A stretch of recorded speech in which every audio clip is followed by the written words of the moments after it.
जो ना स्त्री है और ना पुरुष है, उसे मौत के घाट उतारा जाए। बीरबल ने ऐसा क्यों कहा?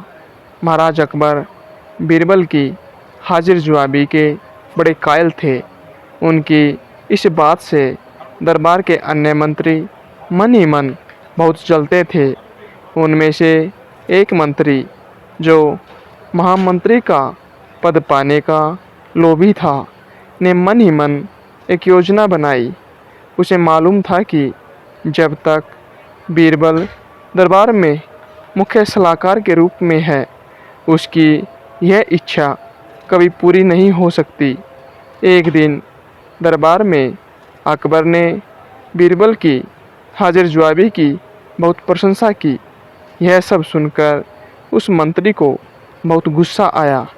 उसने महाराज से कहा, यदि बीरबल मेरे 3 सवालों का उत्तर सही सही दे देता है तो मैं उसकी बुद्धिमत्ता को स्वीकार कर लूँगा, और यदि नहीं दे पाता तो इससे यह सिद्ध होता है कि वह महाराज का चापलूस है।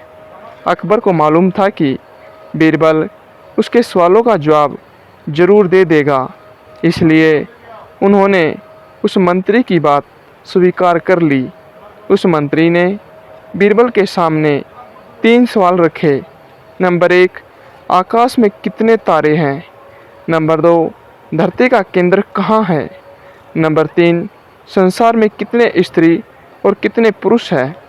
अकबर ने बीरबल से इन सवालों के जवाब देने के लिए कहा और शर्त रखी कि यदि वह इनका उत्तर नहीं जानता है तो मुख्य सलाहकार का पद छोड़ने के लिए तैयार रहे।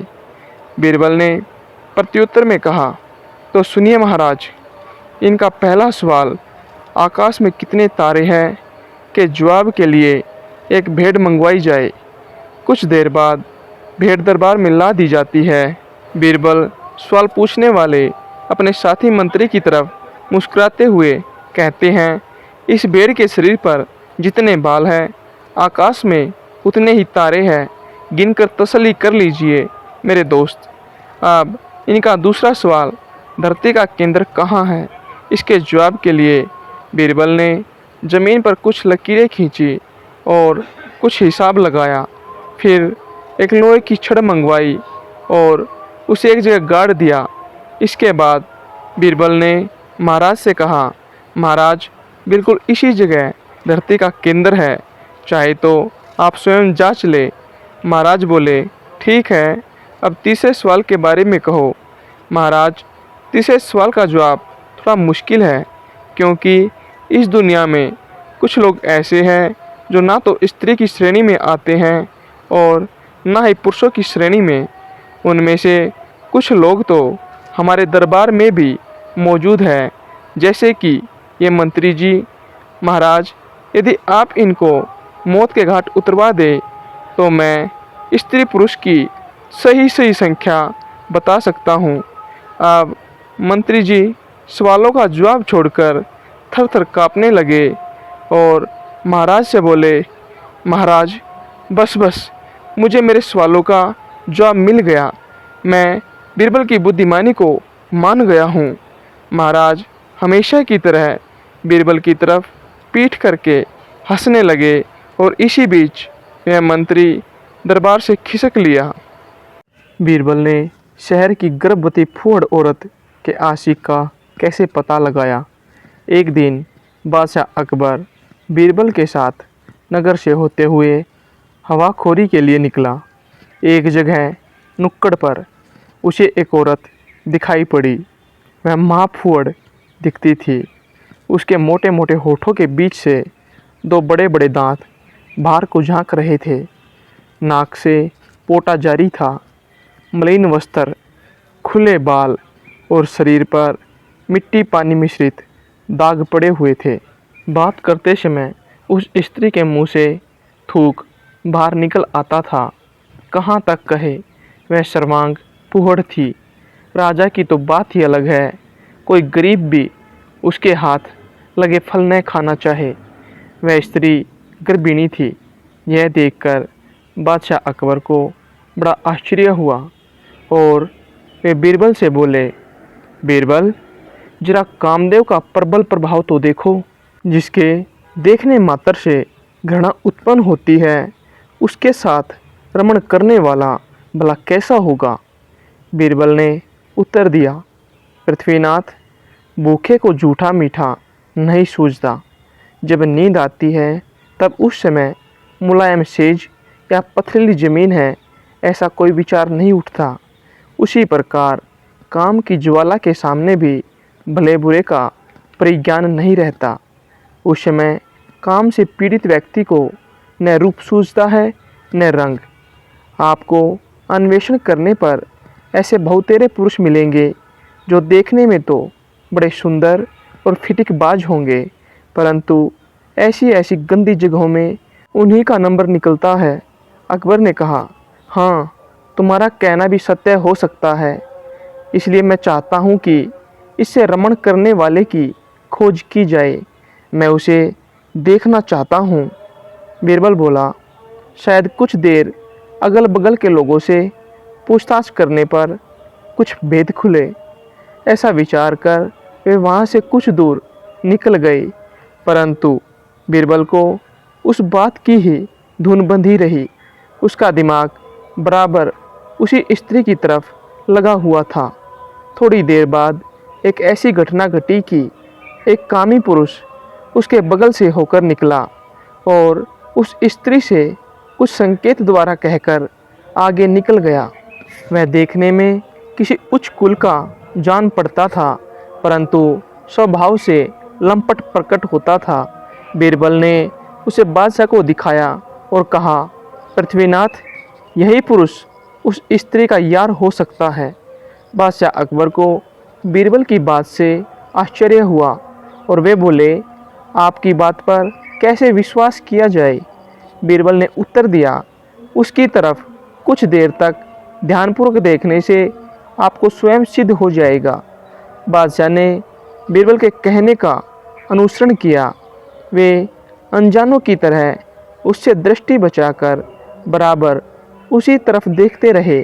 थोड़ी देर बाद वह लंपट फिर घूमकर आया और अंगुली के संकेत से उसे कुछ कहकर फिर आगे बढ़ गया। वह स्त्री भी उसके पीछे चली।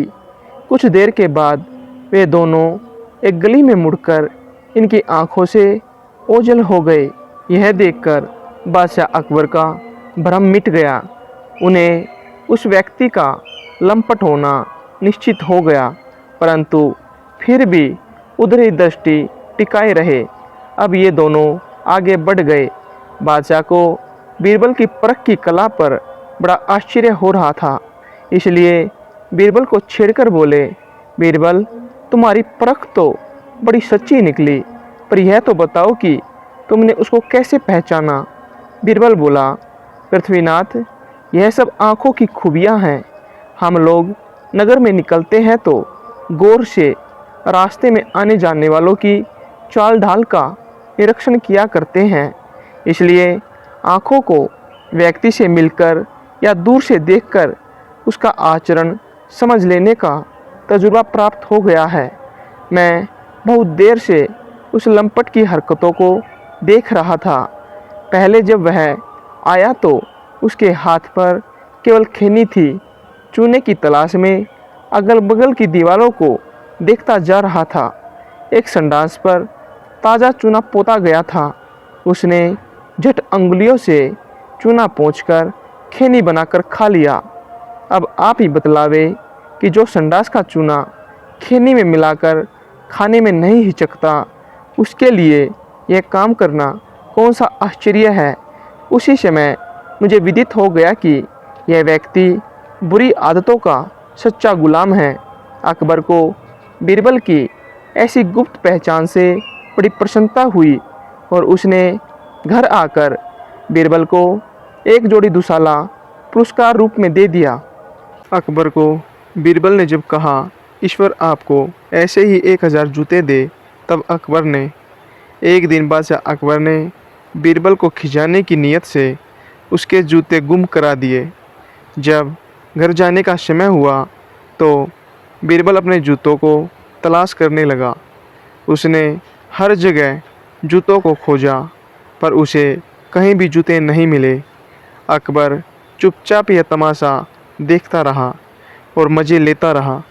आखिर में जब जूते न मिले तो बादशाह अकबर ने अनजान बनते हुए कहा, कोई बात नहीं, जूते नहीं मिल रहे हैं तो उसने सही, बीरबल को हमारी तरफ से जूते दिए जाएं। बीरबल इस बात में अकबर का उपहास समझ चुका था। वह नए जूतों को पहनकर ऊपरी प्रसन्नता दिखाते हुए बोला, हुजूर, बहुत बहुत शुक्रिया। मैं आपको आशीर्वाद देता हूँ कि ईश्वर इसके बदले में आपको हर लोक परलोक में सभी जगह ऐसे ही 1000 जूते दे। बीरबल के ऐसे हास्यपूर्ण आशीर्वाद को सुनकर बादशाह अकबर खिलखिलाकर हंस पड़ा। दरबारी लोग चकित होकर बीरबल का मुंह देखते रह गए। इस तरह एक बार फिर बीरबल की हाजिर जवाबी ने अकबर का दिल जीत लिया था।